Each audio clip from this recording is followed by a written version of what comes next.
Assalamualaikum warahmatullahi wabarakatuh. Halo teman-teman, kami dari kelompok 4A Perkembangan Hewan Pendidikan Biologi A 2019 Universitas Pendidikan Indonesia.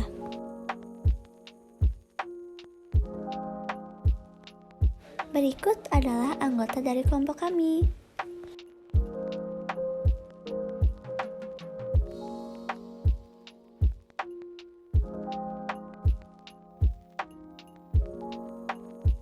Bahasan yang pertama, proses fertilisasi. Fertilisasi merupakan proses penyatuan ovum dengan spermatozoa, di mana proses ini merupakan tahap awal pembentukan embrio. Fertilisasi ini terdiri dari fertilisasi internal dan fertilisasi eksternal. Pertama, kita akan membahas fertilisasi internal. Fertilisasi internal merupakan proses pembuahan ovum oleh sperma yang terjadi di dalam tubuh wanita. Proses fertilisasi dimulai dari sperma masuk ke dalam vagina, di mana proses pengendapan sperma di dalam vagina ini disebut dengan inseminasi. Sperma bergerak dengan cepat menuju sel telur yang terletak di tuba Fallopi. Kemudian sperma melewati serviks dan uterus, kemudian sperma memasuki rahim dan akhirnya mencapai persimpangan ampula tuba Fallopi. Pembuahan terjadi ketika sperma bertemu dengan ovum. Ovum ini berada pada tahap oosit sekunder. Peleburan sperma dan sel telur ini disebut dengan pembuahan. Agar pembuahan terjadi, sperma harus berada di dalam vagina selama masa sel telur masih hidup, yaitu dalam waktu 24 jam setelah regulasi. Sperma harus melewati corona radiata dan zona pellucida untuk mencapai membran sel telur. Ketika mencapai zona pellucida, akrosom melepaskan enzim litik. Enzim ini melarutkan zona pellucida.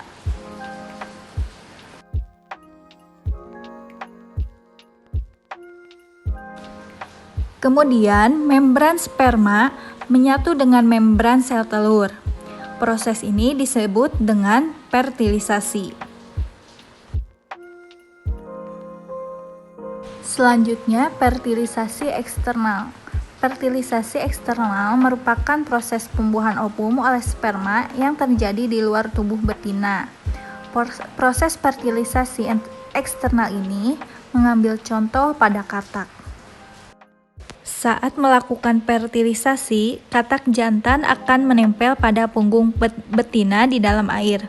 Dengan menekankan perut betina dengan menggunakan kaki bagian depan dan merangsang pengeluaran telur ke dalam air.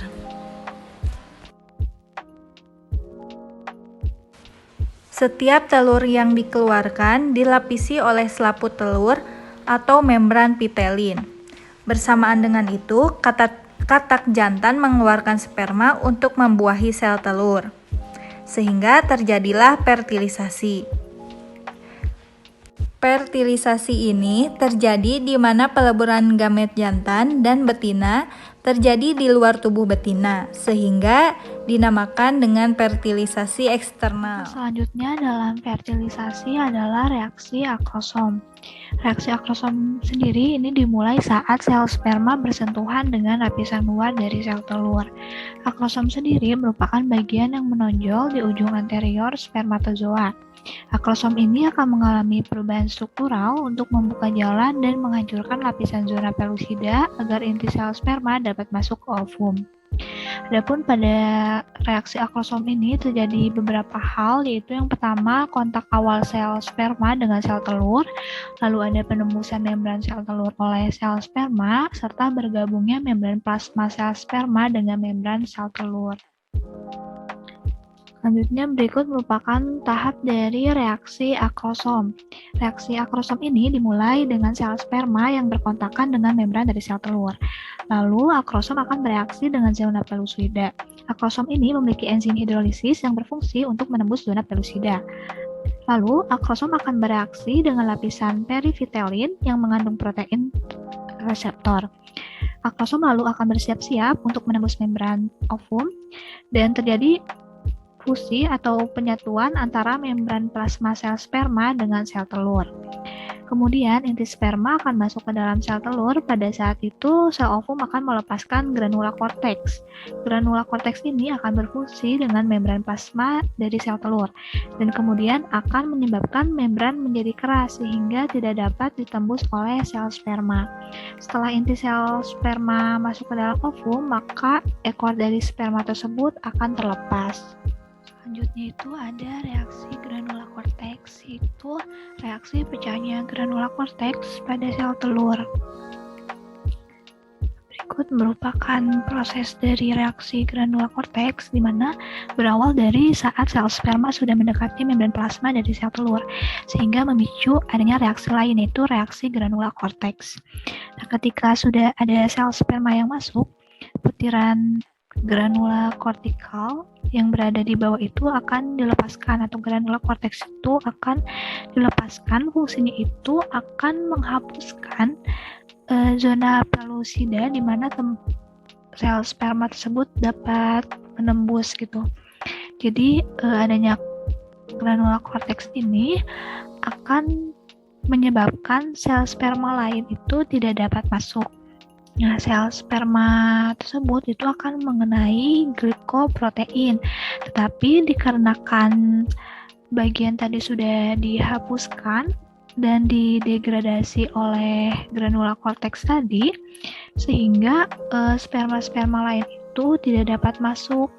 Nah, peristiwa tersebut itu dinamakan dengan adanya istilah blok polispermi. Polispermi sendiri itu berarti banyak sperma, jadi menghalang masuknya sperma lain ke dalam ovum. Hal ini untuk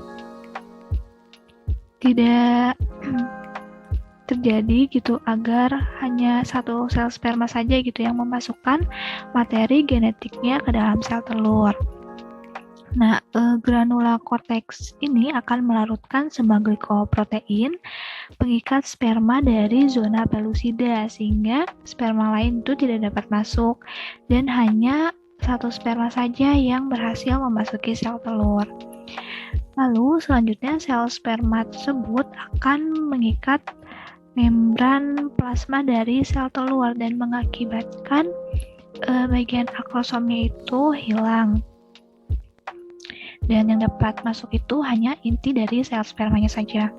Membran sel sperma tersebut akan mengalami fusi atau bergabung dengan membran plasma dari sel telur, sehingga semua struktur di dalam sel sperma tersebut akan memasuki membran plasma dari sel telur, karena hanya inti spermanya saja yang dapat masuk, termasuk dari materi genetik di dalam inti sperma tersebut akan dilepaskan ke dalam sel telur. Selanjutnya kita akan bahas tentang kembar monozigot dan juga kembar polizigot.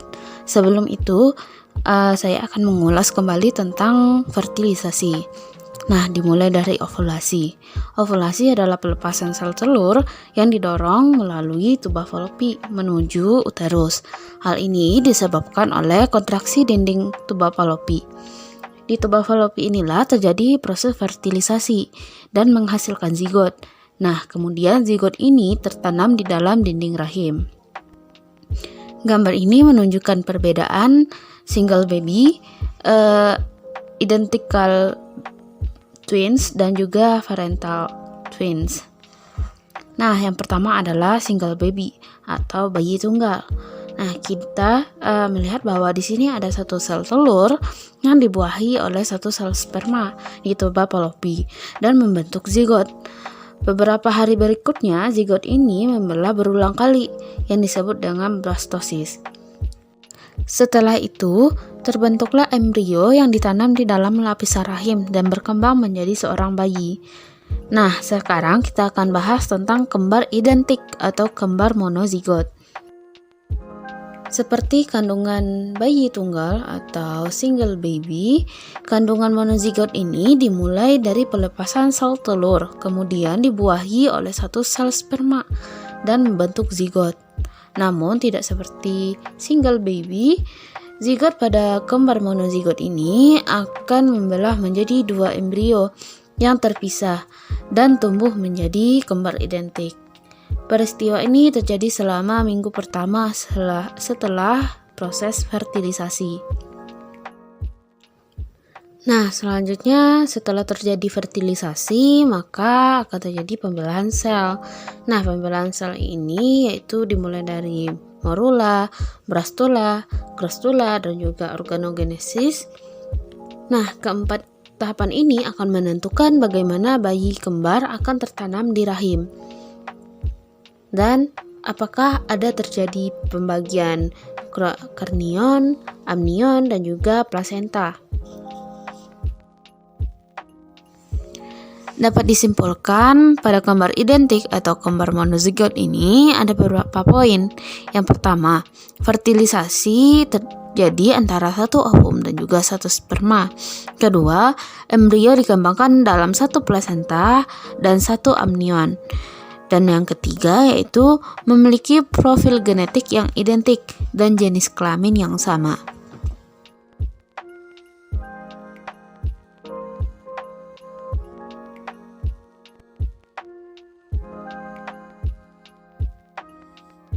Yang selanjutnya ada kembar fraternal, yaitu kembar yang dikembangkan dari 2 atau lebih sel telur yang dibuahi, sehingga disebut juga dengan kembar dizigot atau polizigot. Nah, pada kembar dizigot atau polizigot ini dapat disimpulkan menjadi beberapa poin. Pertama, terjadi fertilisasi dari 2 ovum atau lebih yang dibuahi oleh 2 sperma atau lebih.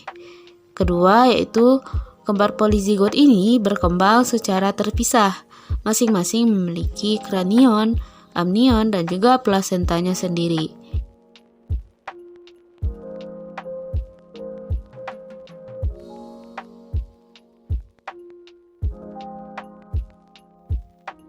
Bahasan selanjutnya yaitu kembar siam. Kembar siam merupakan fenomena yang langka. Terjadi hanya 1 di antara 50.000 sampai 100.000 kelahiran yang ada di dunia. Dan sekitar 1 dari 200.000 saja kelahiran yang dapat hidup. Kembar siam selalu bersifat monokrionik atau hanya 1 plasenta dengan menyatu pada seluruh atau sebagian anatomi. Patofisiologi kembar siam merupakan hasil dari pembelahan inkomplit atau tidak tuntas atau tidak lengkap pada iner sel embrio. Jadi terjadi pembelahan yang tidak sempurna pada saat awal kehamilan. Jenis kembar monozigotik terjadi karena pembelahan yang tertunda melebihi hari ke-12.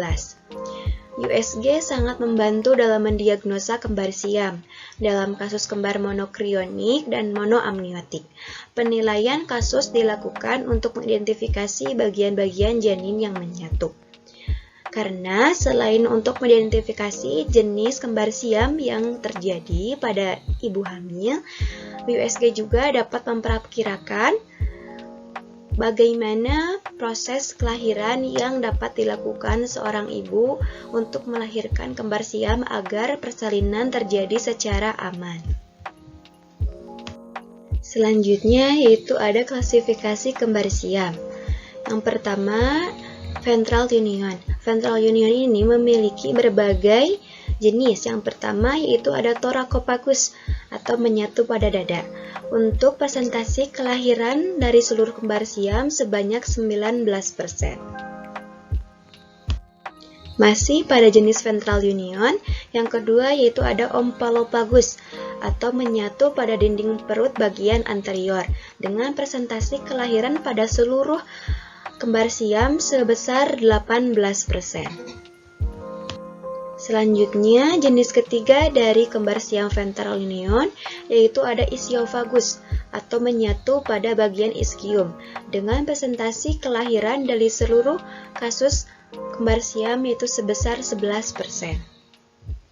Selanjutnya yaitu jenis terakhir pada ventral union ada craniofagus atau menyatu pada bagian kepala dengan presentasi kelahiran pada seluruh kembar siam sebesar 11%. Selanjutnya yaitu lateral union. Lateral union ini hanya ada satu, yaitu parapagus. Parapagus ini merupakan kembar siam yang menyatu di bagian sisi tubuh dan bagian panggul, yang sekaligus merupakan jenis kembar siam yang sangat jarang terjadi pada seluruh kelahiran kembar siam, dengan persentase hanya 0,5%. Kemudian yang terakhir ada dorsal union. Dorsal union ini dibagi menjadi beberapa tipe.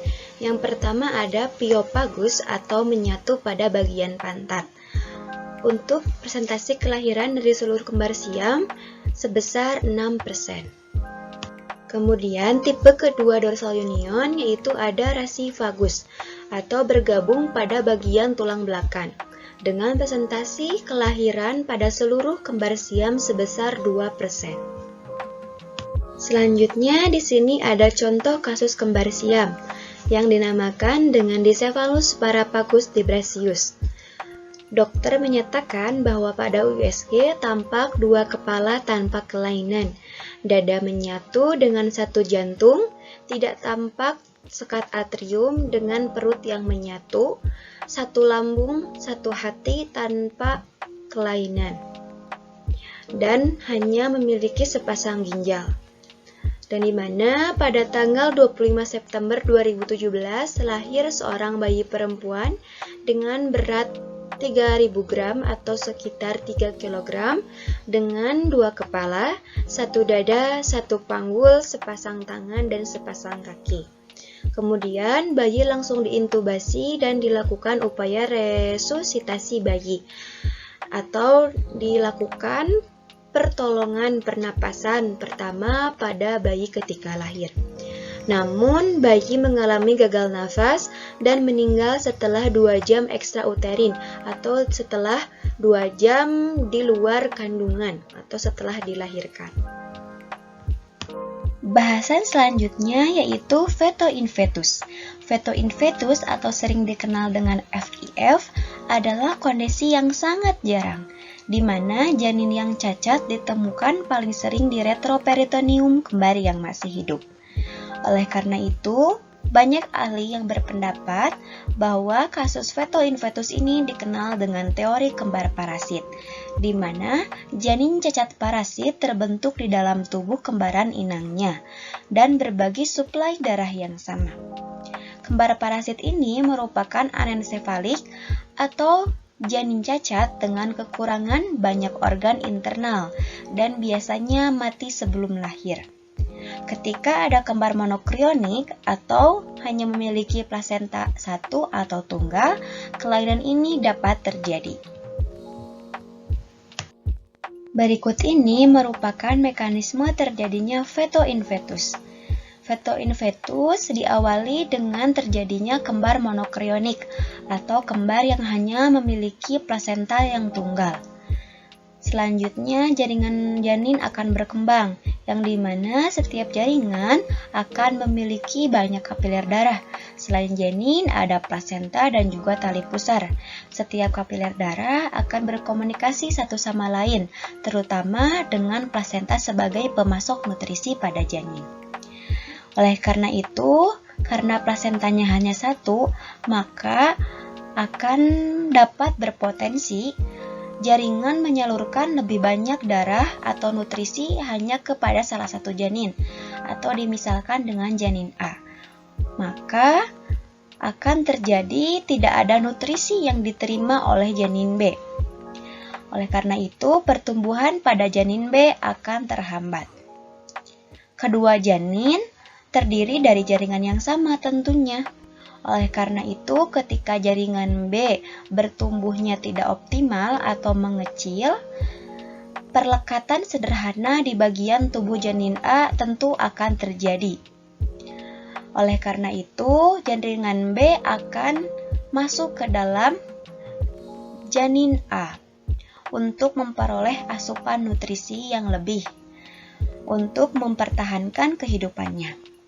Namun, perkembangan setelah perlekatan terjadi tidak optimal karena nutrisi yang didapatkan tidak semaksimal yang disalurkan oleh plasenta.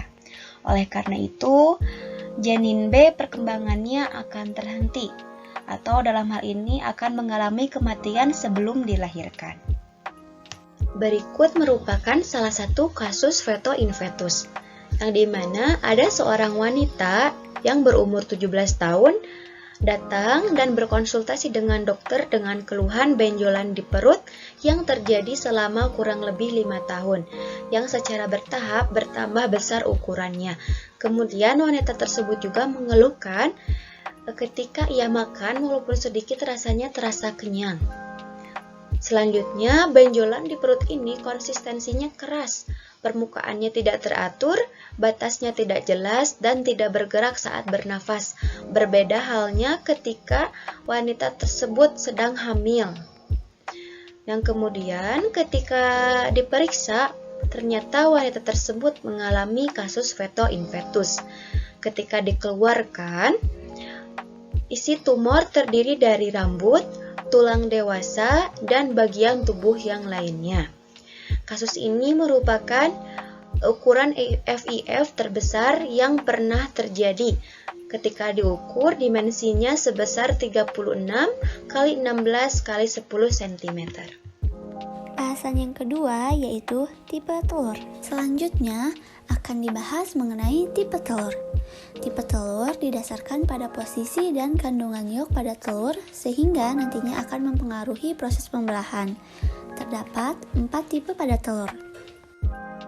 Yang pertama, isolesital. Tipe telur ini penyebaran yok atau cadangan makanannya tersebar merata di seluruh ovum dan jumlahnya sedikit dengan nukleus atau inti selnya berada di tengah. Jadi inti selnya dikelilingi oleh cadangan makanannya. Contohnya yaitu pada telur Echinodermata, Amphiosus, dan Mammalia.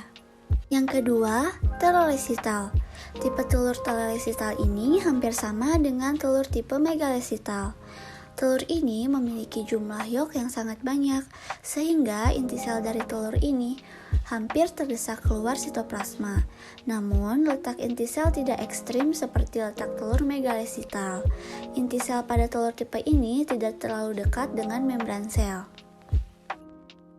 Yang ketiga yaitu megalesital, sangat terlihat di mana jumlah yok sangat banyak, sehingga inti dengan sedikit sitoplasma terdesak ke permukaan telur, sehingga inti sel yang sangat berdekatan dengan membran sel. Telur tipe ini berukuran besar, contoh telur dengan tipe ini adalah telur aves dan telur reptil. Dan yang keempat yaitu centrolesital.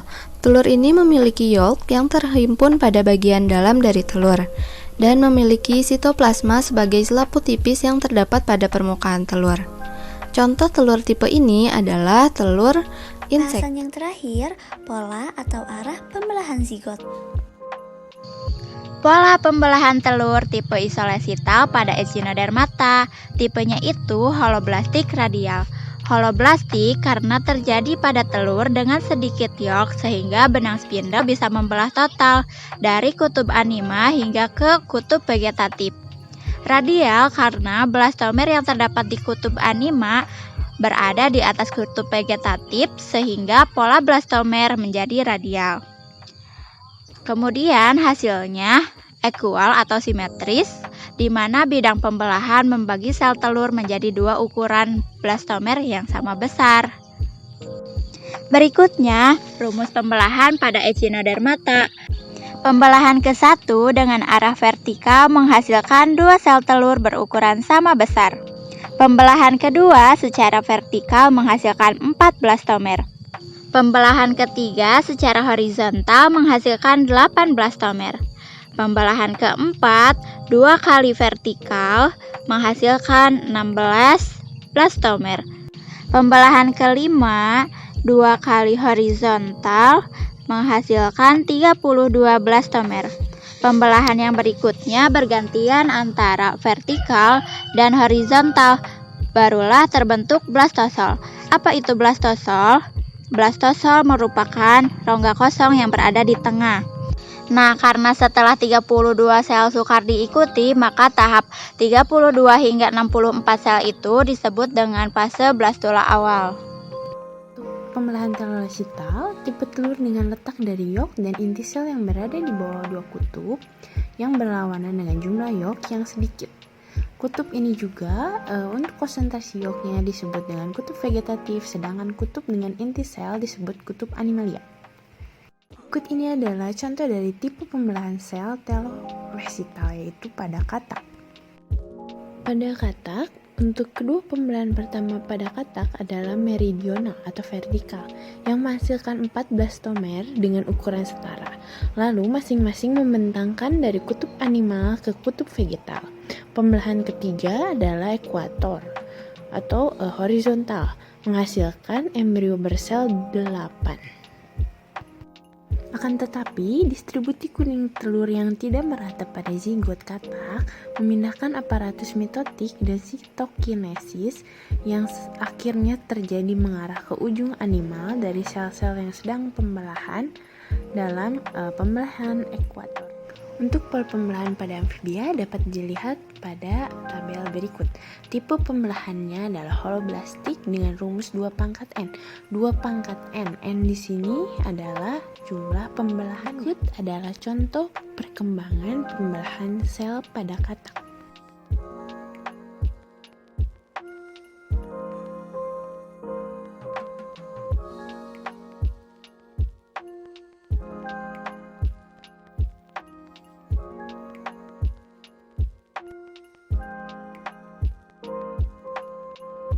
Selanjutnya adalah pola pembelahan pada tipe sel telur megalesital. Contohnya itu pada reptil dan aves, di mana pembelahan itu meroblastik atau parsial, yaitu merupakan pembelahan zigot yang terjadi hanya di sebagian kutub anima, yaitu membagi seluruh germinal disk dan mengenai sedikit yolk. Untuk tipe pembelahannya itu diskoidal meloblastik, di mana blastomer hasil pembelahan itu tidak terpisah dengan sempurna. Dengan ketuntasan pembelahan itu diskontinu, di mana saat pembelahan pertama belum selesai sudah terjadi pembelahan berikutnya. Dan hasil pembelahan itu diskoblastula, merupakan blastula berbentuk gepeng atau cakram, dengan rongga blastula terbentuk pada bagian bawah cakram di antara blastodis dan juga yolk. Kemudian pola pembelahan 1-5 pada megalesital, contohnya itu pada aves, di mana pada pembelahan pertama itu arah pembelahannya vertikal atau meridional, yaitu arahnya sejajar atau melintang bidang meridian. Pada pembelahan pertama ini menghasilkan 2 sel dan pembelahan itu simetris. Kemudian untuk pembelahan yang kedua, arah pembelahan